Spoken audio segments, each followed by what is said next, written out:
I'm a lonely Goomba, stuck between two pipes. Well, guess I'll keep on gaming for the rest of my life.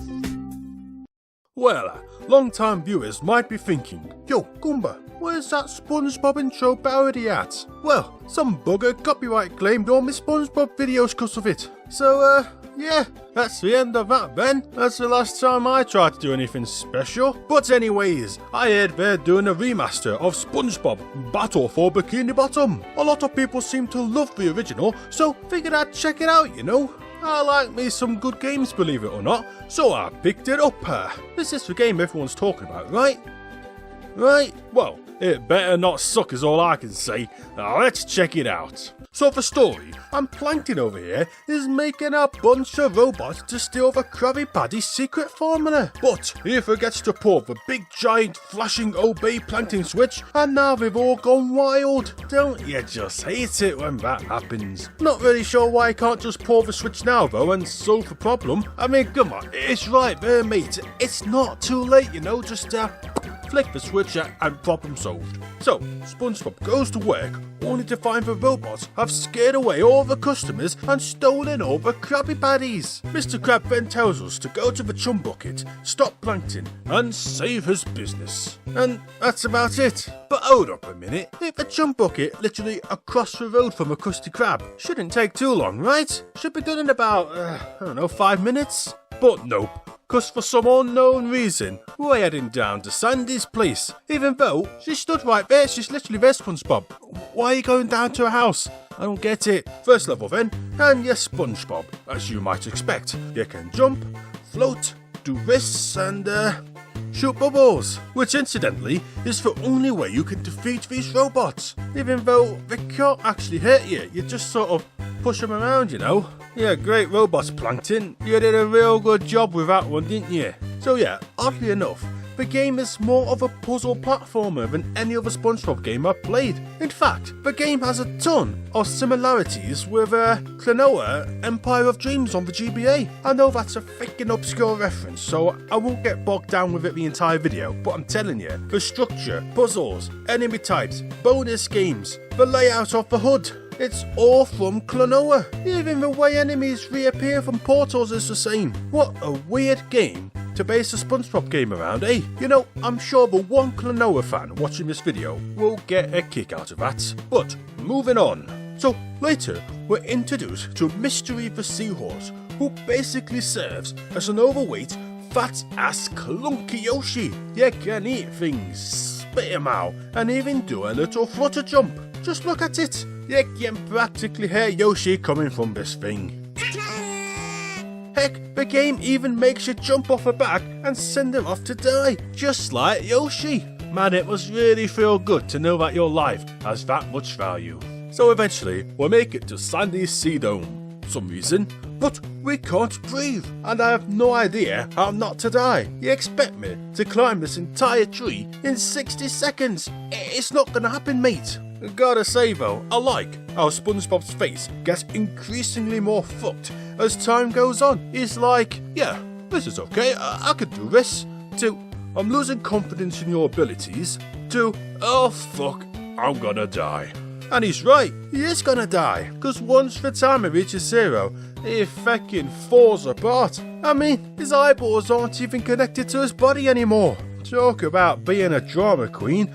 Sheesh. Anyways, we make it to the first boss, which is a giant robotic Sandy. Not really sure why Plankton made a giant, oddly accurate looking Sandy who was supposed to listen to his every command, but hey, who am I to judge? And in true platformer fashion, we defeat it by jumping on his head 6 times. Cause the light touch of a sponge is apparently enough to blow up a robot. Who knew?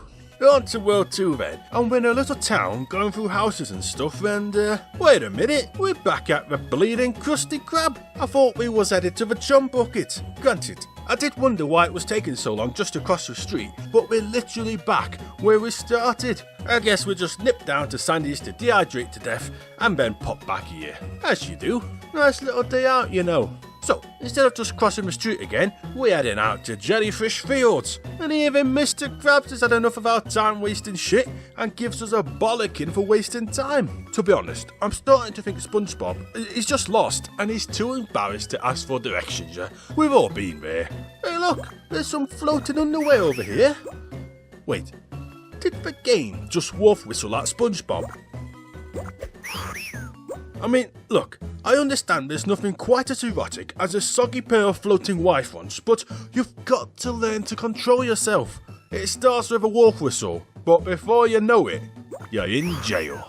Anyways, eventually, we make it to Mermaid Man's base, and it's at this point I get stuck. In fact, this is that point, most games have them, that point where most people will give up and never play the game again. I spent forever trying to figure out what to do, and you know what the solution was? The old leap of faith onto a ledge that you couldn't even see.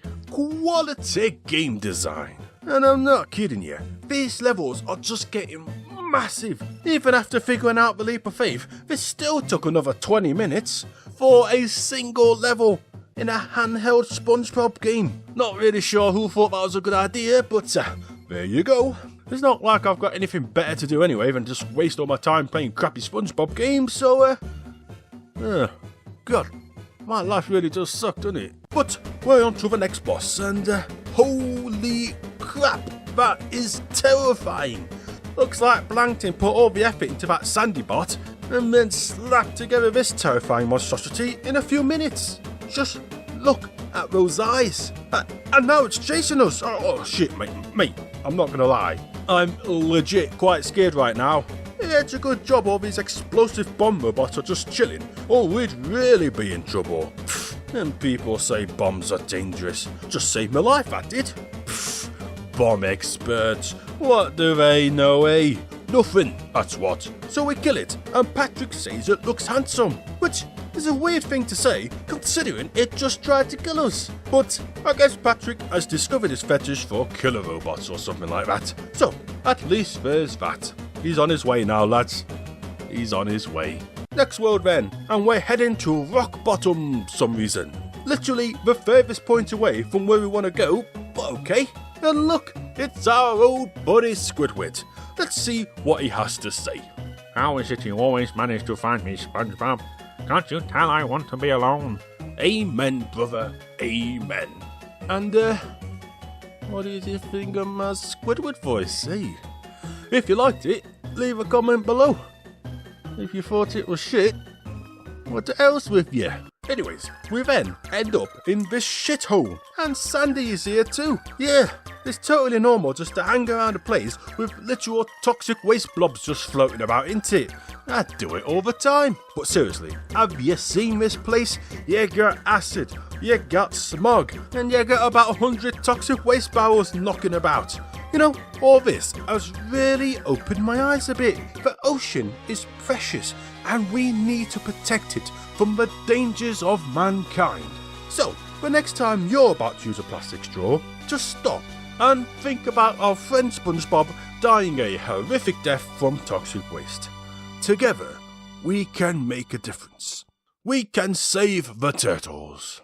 So, the boss of this world is a giant robotic Squidward. Man, you really got to admire the effort Plankton put into these things, ain't you? He really captured the depression in Squidward's eyes, don't you think? I almost feel bad for destroying it. Almost. But my bloodlust for destruction is never quite satisfied, so let's blow it up. There we go. Perfect. But this is it, chaps.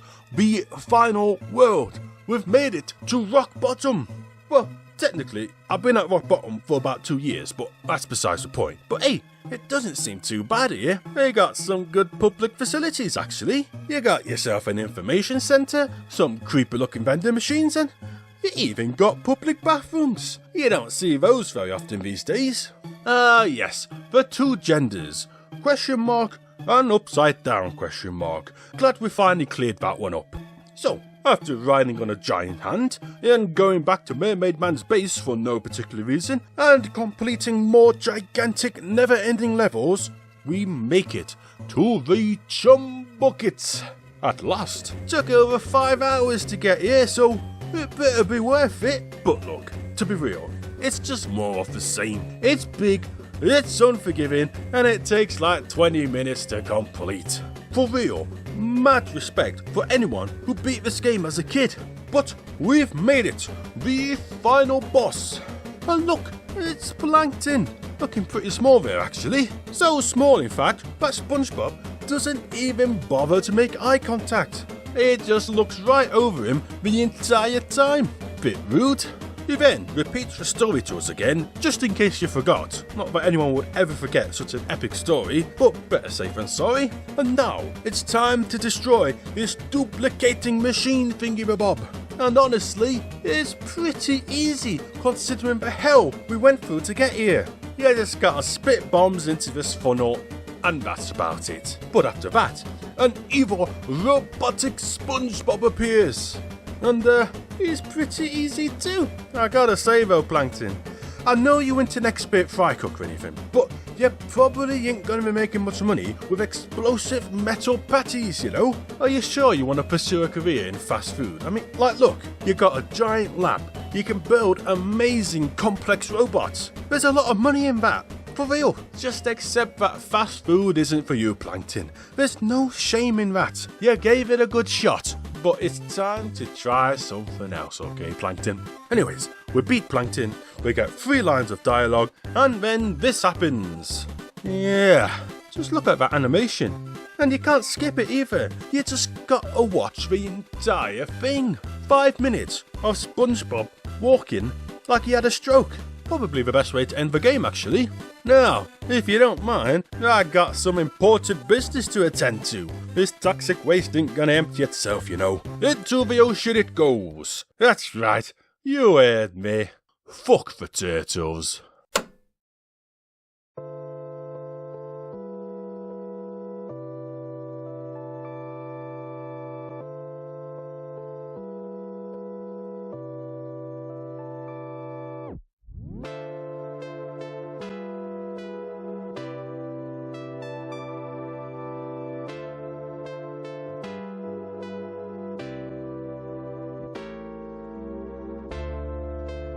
And the patron of the week is Ben Stegner, which, let's be honest, that username isn't really giving me much to work with, so hey, just enjoy the moment, Ben.